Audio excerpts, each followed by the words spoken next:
તો હેલો મિત્રો, કેમ છો? આજના ટ્રાવેલિંગ વ્લોગમાં આજ તમારું બધાનું સ્વાગત કરું છું. કે સવારમાં આપણે નંદુરા જેવું મોડું લઈને આપણે નીકળી ગયા વાર કાપવા, કેમ કે આજ વાર મોટા થઈ ગયેલા એટલે આપણે નીકળી ગયો વાર કાપવા સારસા ગામમાં. એટલે વાર તો ના કાપે પણ દાઢી કરાવી દીધી. હવે દાઢી કરીને આપણે નીકળી ગયા છોકરાને લેવા, કેમ કે શનિવાર હતો એટલે છોકરાને લેવા જવાનું હતું બપોરે. એટલે હેડ તો દેવા આવતા જ નહીં, તો આટલા હેડ હોય. પછી આપણે ઘરે આવીને કપડાં પેક કરવાનું, નાસ્તો પેક કરવાનું ખાઈ ગયું, કેમ કે આજે આપણે જઈએ છીએ ગોવા. કપડાં નાસ્તો પેક કરીને આપણે નીકળી જઈએ છીએ સ્ટેશન જવા, કેમ કે આજ ભાઈ બી મૂકવા આવવાનો હતો સ્ટેશને. એટલે ઘરેથી બધાના આશીર્વાદ લઈને અમારા છોટું મોટું નીલાને રમાડીને આપણે નીકળી જઈએ છીએ સ્ટેશન જવા માટે. હવે સ્ટેશન જાવ એટલે તાપ આવે એટલે ચશ્મા તો પહેરવા જ પડે, હું કાળા ચશ્મા, નહીં તો તમારો આંખો કાળી થઈ જાય. એવું કહેવામાં આવે. છોકરાને હાઈ હેલો કરતો હતો મને કે આવજો આવજો કશું લાવજો. એટલામાં આપણે આવી જઈએ છીએ આનંદ રેલવે સ્ટેશન. રેલવે સ્ટેશન તો એટલું ખૂબસૂરત લાગે છે ને, બહારથી અંદરથી બહુ મસ્ત લાગે. હવે જતા રહીએ અમારા પ્લેટફોર્મ પર જવા.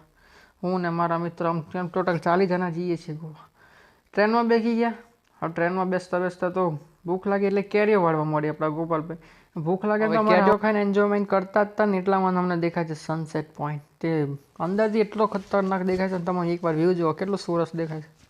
આમ નદી હોય ને એ તો સૂરજ આવતો હોય ને કેટલું મસ્ત લાગે. એવું તો ખતરનાક સીન છે. મફત જોવાનું મળે ને, બહુ મજા આવે. તમારે જોવું હોય ને તો તમે તમારે આપણે જોઈ આવતો, હું તો ના લઈ જાઉં કોઈ. હવે બોરિંગ થાય ને ટ્રેનમાં એટલે અમે તો બે જઈએ ગેમ રમવા, કેન્ડી ક્રશ. મોટી ગેમ તો આપણે રમતા નહીં.